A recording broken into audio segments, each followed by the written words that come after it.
everyone, welcome to another episode of On the Couch. I will survive the virtual editions. I'm your host Antoine here, and my co-host Little Cowboy. So welcome to the show. I am really interested in this interview today. The artists that I'm going to be talking to found their groove in their 70s. Our LGBT community, as we know, sadly sometimes, gives platform to youth. So this is an important conversation, in my opinion. And let me just start with this. When I posted a few weeks ago a call out to the community to say, looking for artists that we can help with some exposure to be on the show, Brian Cope wrote me, um, hi, read your post on interview possibilities.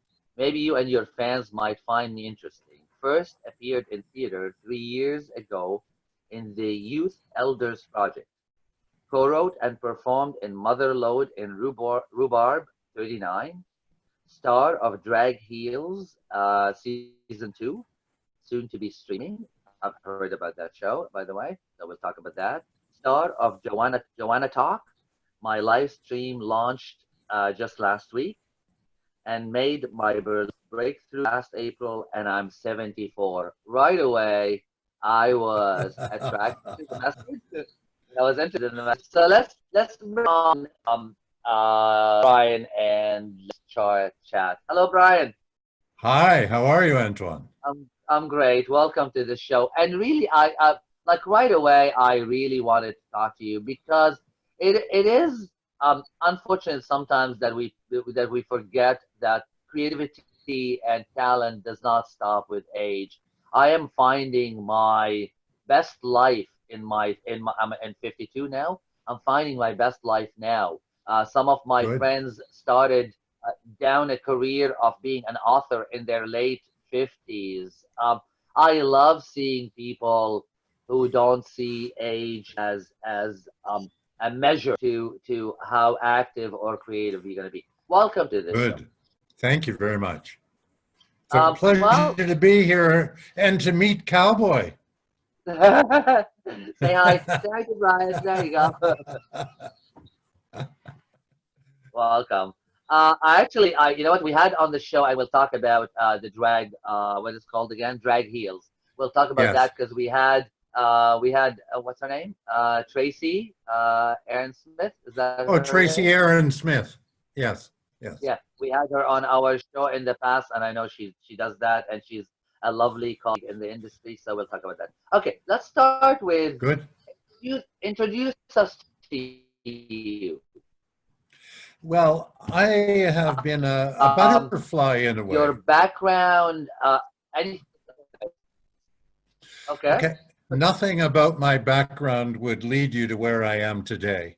Born in a small okay, town, followed a traditional life, middle class kid, got a job, got married to a woman, and had two children, and was married wow, 25 years. wow. Uh, yeah, wow. I got real about 20 years ago and decided I Okay, needed to live my truth. And beautiful. that's when I came out. Um, my kids have been a constant support in my life, and they are now, even in my artistic uh, life. They're big cheerleaders for me. You mentioned your And son designs the posters. my son designs my posters and promotional material for Joanna Talk. My daughter is my fashion advisor. Nice. My both my kids spread the word to all their Instagram fans that their Oh, dad's wow. on Awesome. Instagram.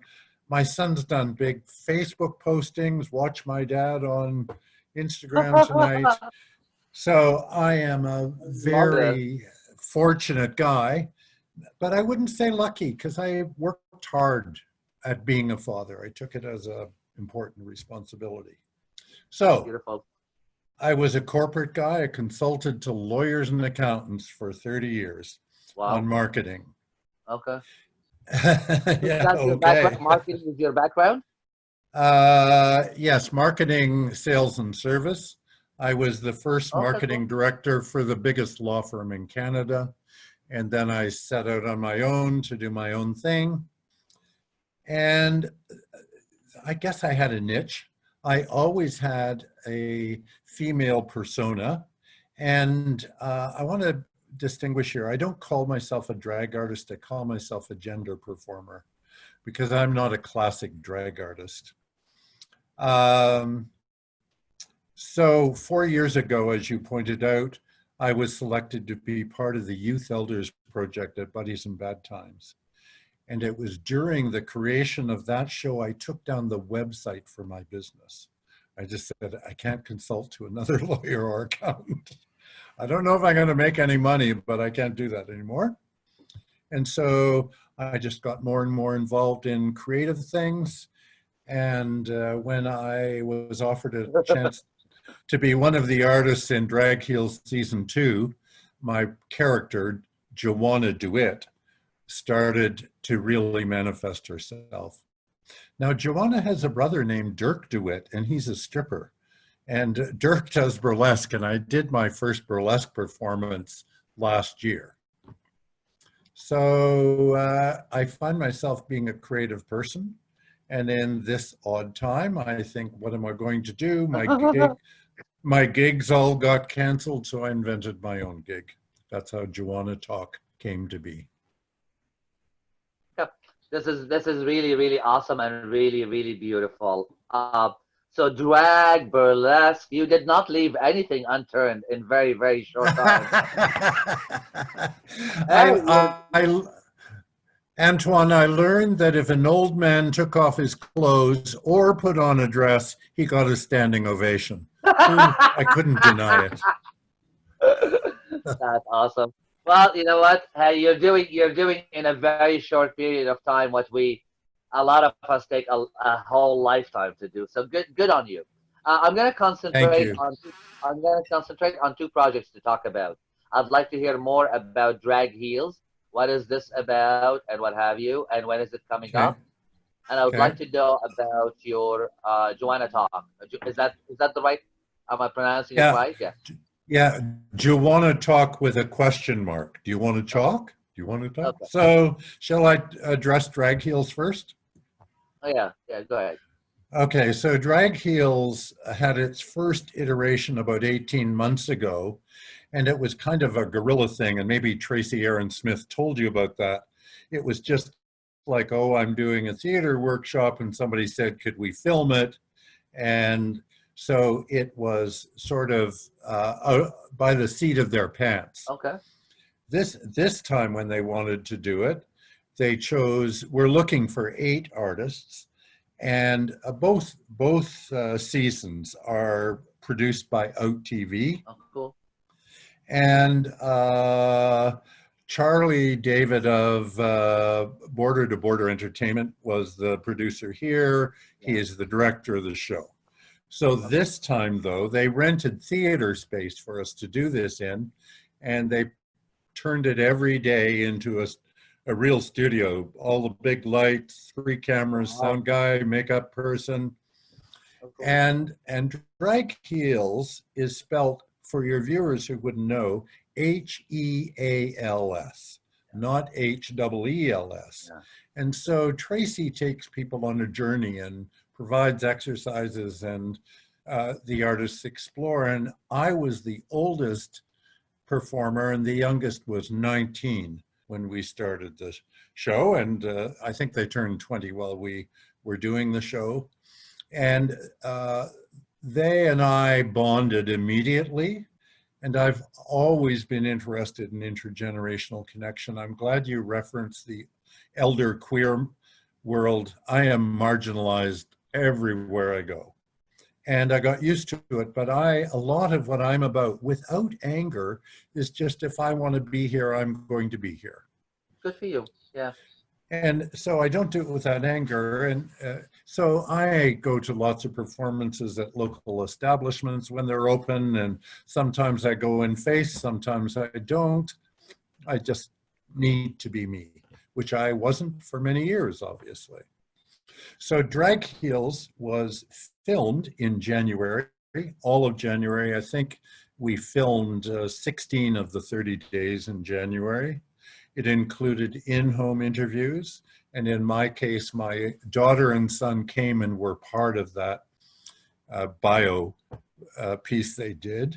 Oh, Oh, cool. I'm going to get verklempt. I saw the rush of that and like, I said to my kids, Aw. surely I've been a bastard some of the time.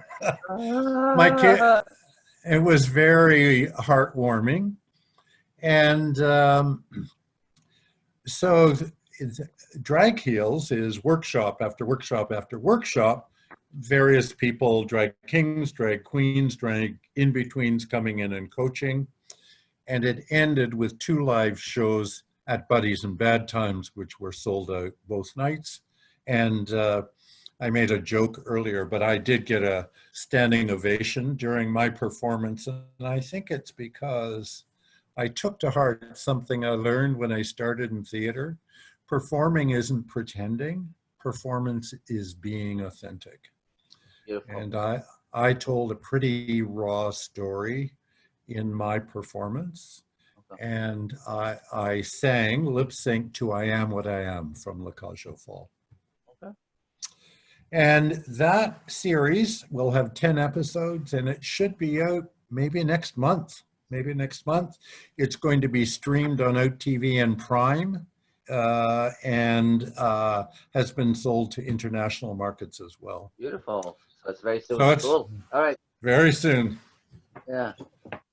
What about your talk? Do you want to talk? What is Well, it about? Do you want to talk is a platform to build bridges and break down walls. I perceived it as something that would allow people to have a platform who maybe couldn't create it themselves. And I didn't know exactly what I wanted to do. Not in any way to criticize other performers who are doing streaming, but I felt like maybe in part because of my seniority that I had something to offer that was different. So Joanna Talk, I host it in drag as Joanna Duet. And Joanna has a little intro. She muses on the news of the day. She has a quote. Joanna's a philosophic girl, and she has a quote. And then there are 2 main components, an interview and a performance. And I do not intend it to be solely a queer platform. And I have people already lined up into July. Everyone I asked to be on the show has accepted. Gosh, maybe I should invite you. I'm more than happy to. Maybe I should invite you. And Always. so, thank you. I love it. So that the show that's going to be Wednesday after this interview has the author who wrote the book Before the Parade about gay history in Nova Scotia. Cool. And one of my co-stars from Drag Heels, Spectra Vaganza, who is blowing up the drag scene in Toronto.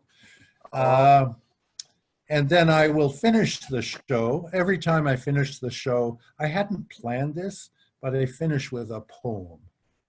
Okay. Okay. Yeah. That's beautiful. Cool. Now there's there's one small, Congratulations. thank Yes. you, one small detail. All these shows accept tips.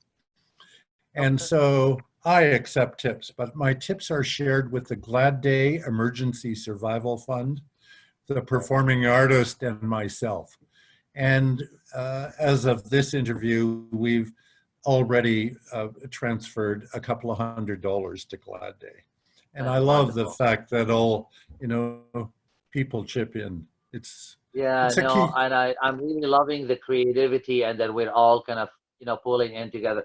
I'm gonna I'm gonna loop back to something you said when we were talking about drag heels, about being marginalized in the community.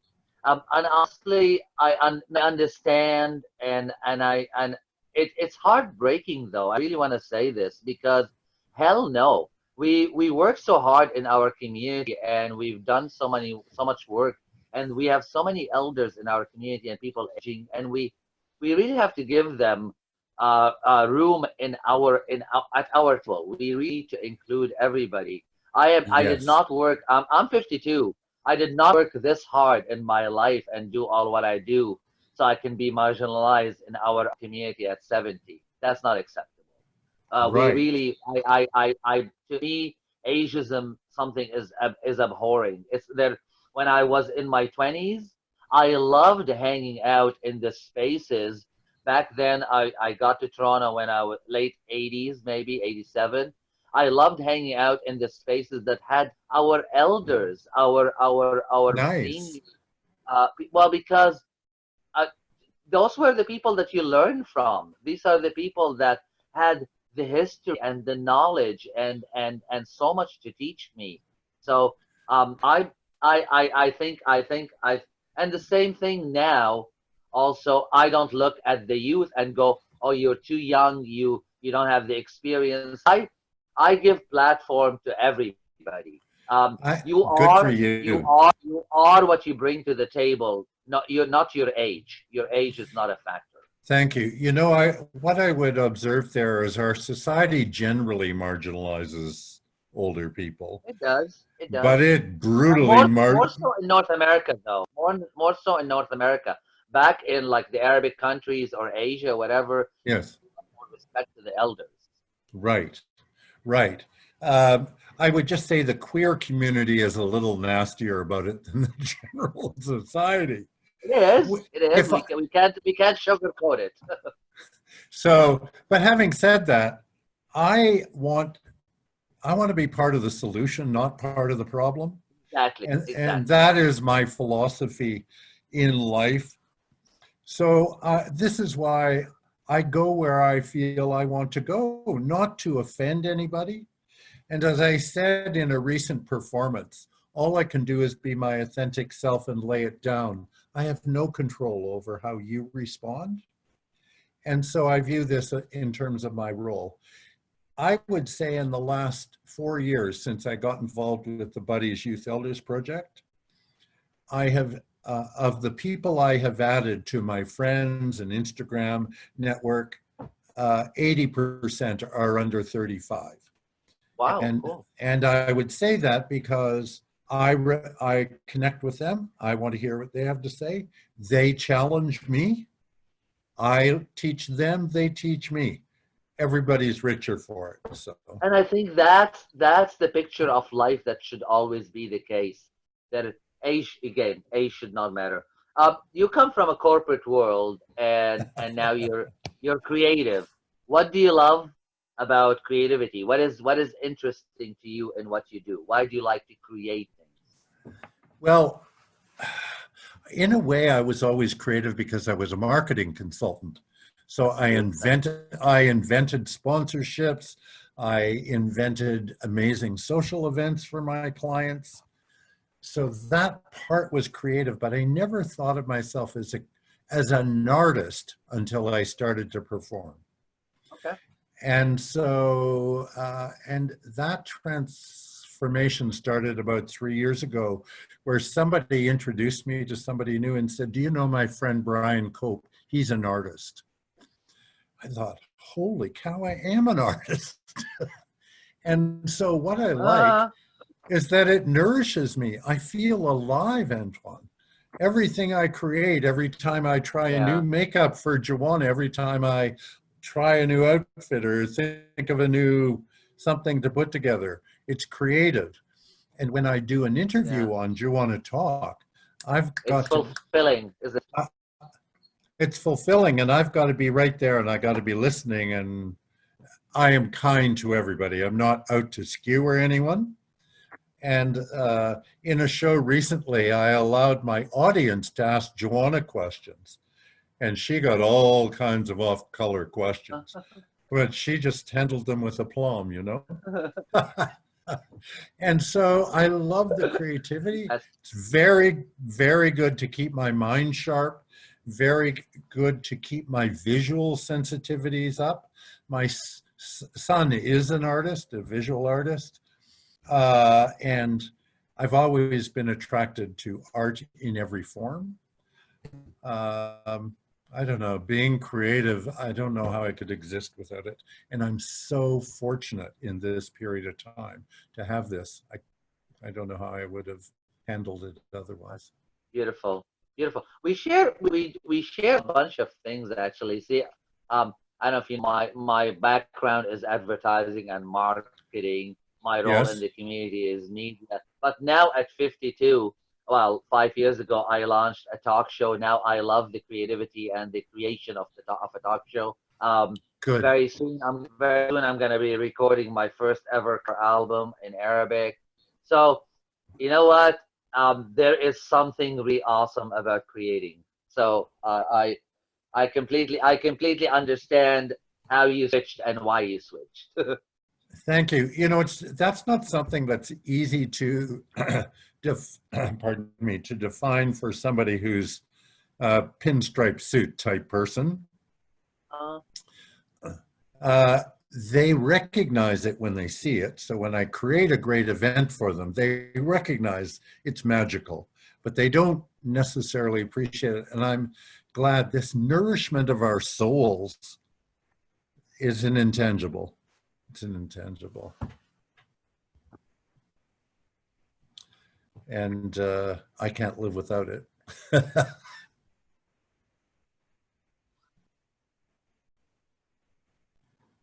oh, cool. Um, I'm going to ask you to get a little bit philosophical and tell me, in Brian's opinion. Sorry, I couldn't hear the question. Say it again. Okay, I'll repeat. Yes, tell me something insightful about life in Brian's opinion. Something wise, something a wisdom that you gained through the years. The only thing we control ourselves, and the greatest thing we control is our perspective. That's beautiful. Very nicely put. I love that. Um, how are you? How are you staying safe? You're being creative. You're creating online. How are you staying safe and Well, I have been staying isolating for 2.5 months. I haven't been on the your subway all time that during time. this pandemic? So I haven't been on the subway. I'm isolating. I do go to only two stores, a grocery store and a drugstore. I wear gloves, I wear a mask, I distance on the sidewalk. I find it interesting that often the young people are not the one who distance on the sidewalk, but I'm responsible for myself. I'm not responsible for them. Exactly, exactly. Uh, Okay, you I seem to be following protocol. right. I am desperate to see my children. Man, since they live in the same city and not 3,000 miles away, I It am hurts really more, right? it really does. I know. Yeah. I actually, my mom lives two streets from me, and I didn't see her for 2.5 months or 2 months. And my brother-in-law is the only one that I see when we do our weekly shopping trip, also with masks and everything. And on Saturday, he says, "Would you like me to pass you by your mother's house so you can wave to her from outside?" And I did, and I cried. It's and the same thing what you just said. It's to be living in the same city and not be able to see them. It's even more challenging. Oh gosh, yeah, yeah. Yeah. I No. f- I FaceTime with lots of people. That's the other thing I do, I suppose, aside from the equipment and so on. I FaceTime, I Zoom, I lead a meeting twice a week that's focused on substance use disorders. I do that on Zoom. Lots of contact with You know what? You people seem to be keeping digitally. busy and keeping safe. That's important. I Um, am. I'm going to ask you to sing now. To I sing. as I shared before the interview, everybody on the show gets to sing their favorite verse or a little bit part of "I Will Survive." So take us away. Good gosh, I don't even think I know the lyrics. Oh You gosh, don't? I I don't figured think. it's an easy song. Everybody knows it. I'm a bad gay person. You see, I will survive was out before I became officially a gay person. I'm just thinking. I know the song. I know Gloria Gaynor. I am going to say that I am a dud when it comes to lyrics and singing songs. I I should have It's been better okay. It's okay. prepared. I don't put you on the spot. No, it's Better. okay. I will just say, just hey, I will survive, and we will survive. That's all simple. I what I will say is I am surviving, and that you know the word. What I will say about survive, I'm more about being victorious than surviving, and so I'll twist that lyric a little bit. Yeah, I'm more about being victorious than I just love it. surviving. Well, that's a really great. That's a great message to start wrapping up with. Okay, so everyone, Brian, this was wonderful. I'll get back to you in a second. Everyone, make sure to watch the past episodes of On the Couch on our YouTube channel and like us on Facebook at / join us on the couch. And we will be back at Buddies and Bad Times, hopefully sooner than later, to start filming the show live again. Um, with that, Brian, any last words to the community, to the audience, the viewers, and to the people who are going to be seeing you soon on that fantastic Drag Heels show? uh, this is a personal journey for me, but I will share it with others because there is so much in the community. Being judgmental helps nobody. And I would encourage everybody to reflect on whether being judgmental of others helps them grow and manifest. And, I'm not even willing to judge the people who gathered in the park the other day. I Fair have enough. no idea what their agenda was. I can observe that maybe it wasn't safe, but I don't have anything to say about it at all. And in that regard, make sure that your own corner of the sandbox is clean. These are really, really wonderful advices. Thank you.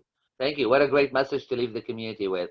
Um, Thank you. I saw this quote earlier, and it seems fitting for episode. The secret of genius is to carry the spirit of the child into old age. I don't know. It caught tension, and It's yes, beautiful. keeping that child alive, keeping our creativity alive, is a really wonderful thing. Thank you for reaching out to me. This has been a pleasure, and I For can't wait to sure. see more of you now Thank that we you. got to know you. And love you, everyone. Thank you. Thank you very much. Have a Have a great great day. day. Bye bye. You too.